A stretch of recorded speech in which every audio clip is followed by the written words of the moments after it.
Japan is breaking tourism records. But here's what most people are missing. China is already operating at 4 times of Japan's scale. And now China is reopening fast. So the real question is no longer growth. It's who captures the next wave of global travelers. Let's start with scale. In 2025, China recorded 154 million inbound trips. Compare that to Japan's 39 million inbound visitors. That's roughly 4 times Japan's volume. And this matters, because once China lowers barriers via visa-free expansion, easier transit, increasing global flight capacity, things can accelerate. It's not growing from zero. It's growing from a massive base. Combine that with cost. In Shanghai, meals $3 to $6, hotels $60 to $120. China isn't just big, it's big and cheap for a Tier 1 city in China.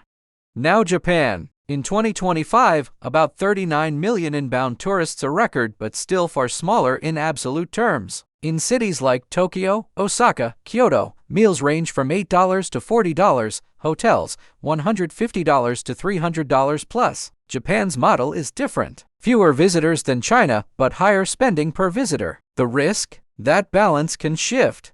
Here's what most people overlook. Tourism isn't just about spending per person. It's about total flow. If China maintains 150 million visitors and improves experience plus access, even small improvements in spending per tourist can generate enormous total gains.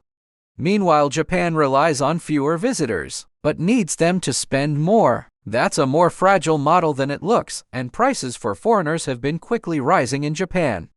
Until now, Japan was an easier choice while China tended to be a complicated trip. But if China becomes equally accessible, with China extending visa-free access to 79 countries, then travelers compare price, experience, scale of things to do. And here's the uncomfortable reality: a country with 4x the visitor base gaining momentum can shift global travel flows very quickly.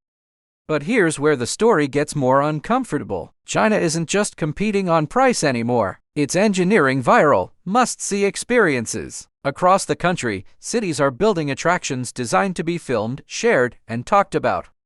In Chongqing, purpose-built skyline photo platforms and multi-level viewpoints let tourists capture the city's insane vertical landscape designed specifically for social media shots. In Shenzhen, you can actually ride driverless taxis and watch drone deliveries dropping packages from the sky, turning everyday tech into a tourist attraction. In Zhangjiajie Glass Bridge, visitors walk across one of the world's highest glass bridges, suspended over a canyon. Pure adrenaline tourism. In Mount Hua Plank Walk, travelers clip into harnesses and edge along wooden planks bolted into a sheer cliff face, one of the most extreme hikes on Earth.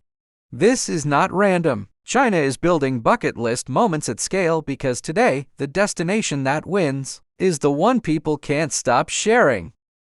So now the equation changes again. It's no longer just cheaper versus more expensive, but new plus exciting versus familiar plus premium.